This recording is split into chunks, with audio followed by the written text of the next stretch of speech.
कलकत्ता जो है, जो हमारा पूरा वेस्ट बंगाल जो है, वो पूरा पाकिस्तान बनता जा रहा है, पूरा पाकिस्तान बनता जा रहा है। और उन पाकिस्तानियों का, उन जिहादियों का जो साथ दे रही हैं हमारी ममता दीदी दे रही हैं। 1400 साल पहले जो इनका 1450 साल पहले जो कुरान आया है, नाजिल हुआ है, उस अल्लाह की ज़बान कौन सी अच्छी है। 72 हूरें 130 फीट की और 70 हज़ार कपड़े पहने हुए हैं, अंदर से पिंडलियों का गूता दिख रहा है और वो टोटली लिखा है आप एक बार मुबाशरत करेंगे यानी सेक्स करेंगे, हम बिस्तरी करेंगे, वो फिर से वर्जिनिटी को वापस लौट जाएगी।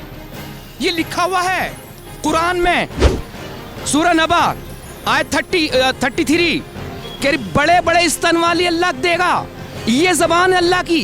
नमस्कार, मैं शिवम चौबे और आप देख रहे हैं सौगंध टीवी।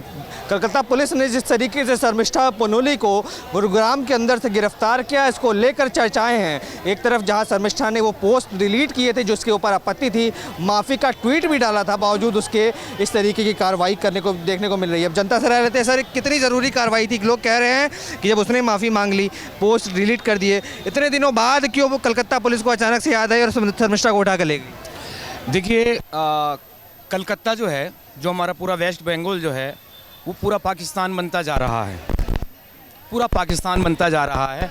और उन पाकिस्तानियों का, उन जिहादियों का जो साथ दे रही हैं हमारी ममता दीदी दे रही हैं। ये 100 के 100% खुला है, खुली किताब है, इसमें कोई कुछ छुपा नहीं है। अब बात करते हैं शर्मिष्ठा की। मैंने कई वीडियो देखे हैं, किसी की ज़बान ख़राब हो सकती है तो उसका अलग उसके ऊपर चार्ज लग सकता है, भाई तुम्हारी ज़बान ऐसी है, ठीक है। लेकिन 1400 साल पहले जो इनका 1450 साल पहले जो कुरान आया है, नाजिल हुआ है, उस अल्लाह की ज़बान कौन सी अच्छी है, कौन सी बेहतर ज़बान है। उसके ऊपर ब्लास्फेमी का केस लगता है शर्मिष्ठा के ऊपर, मेरे ऊपर भी लगा है। मैं एक्स मुस्लिम हूँ, ठीक है। एक्स मुस्लिम है जी। मैं नाम था पहले, मेरा नाम फ़िलहाल इमरोज़ आलम ही समझे।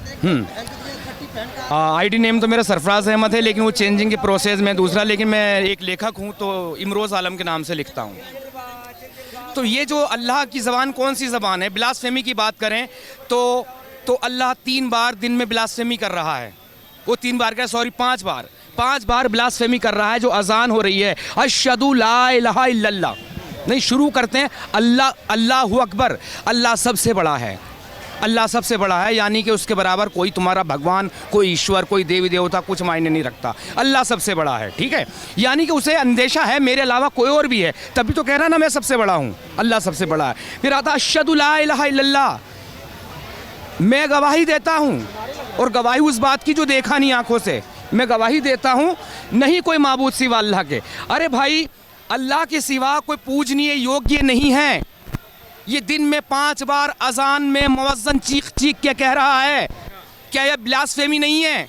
अगर आप पहुंच जाएं मस्जिद में, पुजारी पहुंच जाए मस्जिद का, अरे भाई हमारे शिव शंकर सबसे बड़े हैं, हम तो कभी दावा नहीं करते, हमारे कृष्णा बड़े, हम तो कभी दावा नहीं करते, हमारे हनुमान का हम तो कभी दावा नहीं करते। तुम ऐसे दावा कैसे कर रहे हो? ब्लास्फेमी तो ये दिन रात कर रहे हैं। शर्मिष्ठा ने जिन चीज़ों का जिक्र किया था, मैं उस पर भी 72 हूरों का जिक्र उसमें किया। अरे भाई, 72 हूरों के लिए क्या कहा गया है? उसने जो वेश्यालय से मुखातिब किया था, और रियल में ओरिजिनल में हो तो मैं एक्स मुस्लिम पूरी जिम्मेदारी से इस बात को कह रहा हूँ, ये टोटल वैसे ही है। 72 हूरें 130 फीट की और 70 हज़ार कपड़े पहने हुए हैं, अंदर से पिंडलियों का गूदा दिख रहा है। अरे ढांचा है कोई, क्या है? और वो टोटली लिखा है आप एक बार मुबाशरत करेंगे यानी सेक्स करेंगे, हम बिस्तरी करेंगे, वो फिर से वर्जिनिटी को वापस लौट जाएगी। ये लिखा हुआ है कुरान में, सूरह नबा आयत 33 कि बड़े बड़े स्तन वाली अल्लाह देगा, ये ज़बान है अल्लाह की, बड़े बड़े स्तन वाली हूरें देगा जो तुम्हारी हमूर होंगी, और यहाँ तक कि उनमें कभी बुढ़ापा नहीं आएगा। अरे भैया, ये तो सारी चीज़ें लिखी है ना, ये सारी चीज़ें लिखी है। और शर्मिष्ठा के ऊपर ब्लास्फेमी का केस लगा देते हैं। इतनी खतरनाक आयत कुरान की आपको बता रहा हूँ, जो मैं कह रहा हूँ कोई भी अपने मोबाइल पर सर्च कर सकता है या फिजिकल बुक में देख सकता है। कुरान की आयत, सूरह अंबिया आयत इसकी 98 साफ तौर से कह रही है, जिन्हें तुम मानते हो, जो भी तुम्हारे भगवान रहने दो, वो तुम्हारे साथ साथ वो भी जहन्नुम में जाएंगे।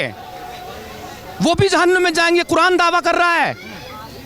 लेकिन इसके ऊपर तो कोई ब्लास्फेमी नहीं हो रही। अगर ब्लास्फेमी का केस लगाना है तो सबसे पहले अल्लाह को अरेस्ट करो, मुअज्जिन को अरेस्ट करो, जो अजान दे रहा है, जो कुरान के लिखने वाला है, जो इसको मानने वाले हैं, इनको ये अरेस्ट होने चाहिए ना सबसे पहले। तो ये सब जगह ब्लास्फेमी कर रहे हैं। साफ तौर से कुरान कह रहा है चीख चीख के कि काफिरों से ताल्लुक ना रखो। आप देख रहे हैं सौगंध टीवी, सौगंध वतन की।